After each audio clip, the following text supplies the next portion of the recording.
Good day, we are the students of Finma University of Iloilo and we're here to discuss management of quality.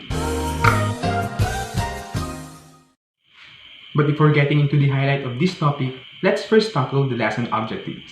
First is to describe the Six Sigma methodology, and second, describe the use of various quality tools. Six Sigma is a business process for improving quality, reducing costs, and increasing customer satisfaction. This is intended to improve business processes by greatly reducing the probability that an error or defect will occur. In short, Six Sigma methods are used by companies to improve their processes and capabilities of their operations. One of the formalized problem-solving processes of Six Sigma is the MAIC. The MAIC is used to improve effectiveness of operations. The MAIC stands for Define, Measure, Analyze, Improve, and Control. There are a number of tools that an organization can use for problem solving and process improvement. These tools aid in data collection and interpretation. These referred to us as the 7 basic quality tools. In this case, my other groupmates will further discuss the 7 basic quality tools.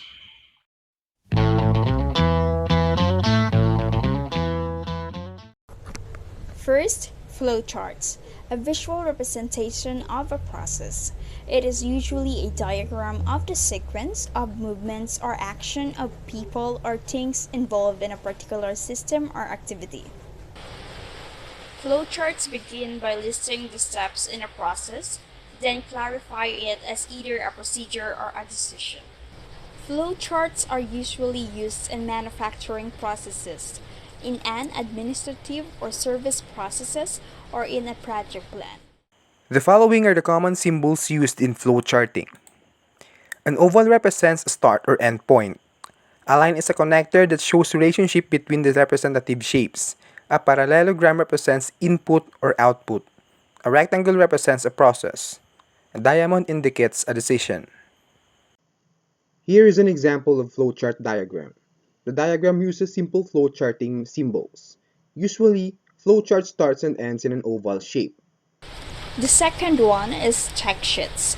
Check sheets are used in problem identification, and it provides a format that enables user to record and organize data in a way that facilitates collection and analysis. Sometimes it is called a tally sheet and uses as simple check marks.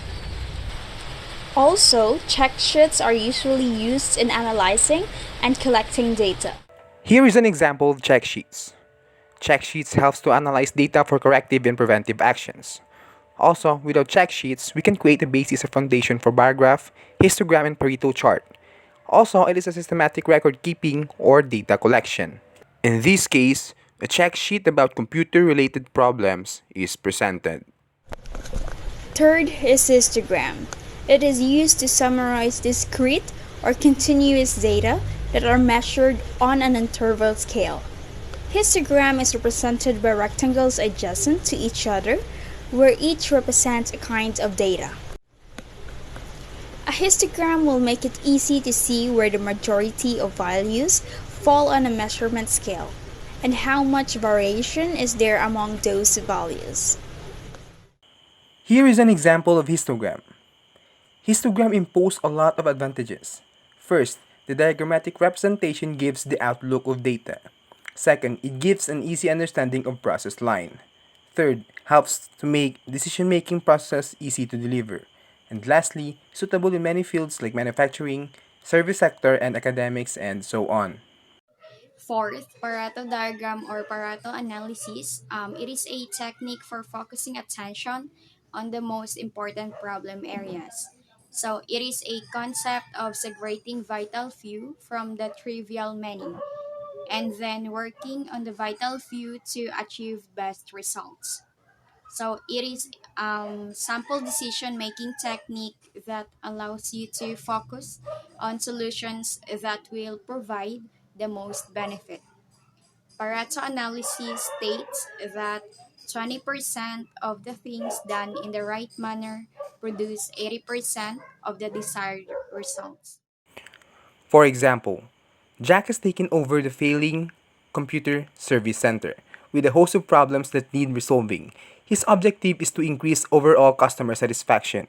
He decides to carry out a Pareto analysis to assess and prioritize the biggest issues facing the center. He starts by listing these, see the problem in column in the table. He then identifies the underlying causes behind each, see the causes column. Finally, he scores each item by the number of customer complaints that each has received, see the score column. Results. Fifth, it is a scatter diagram.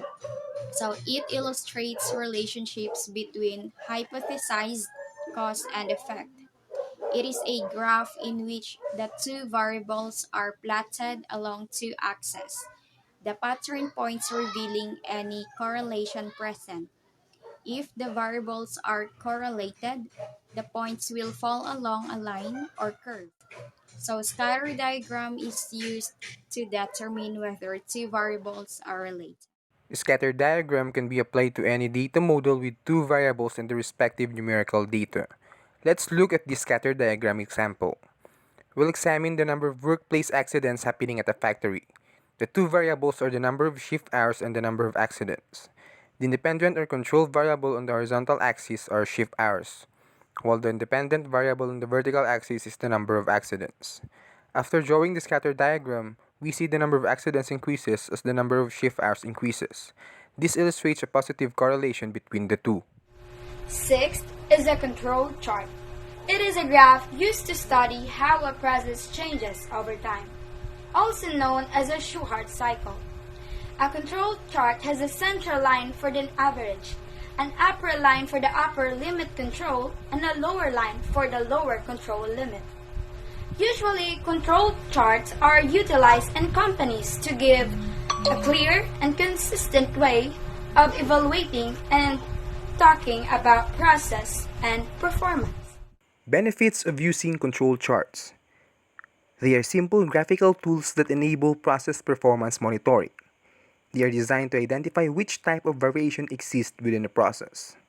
They highlight areas of performance that may require further investigation. They are easy to construct and interpret. 7. It is a cause and effect diagram.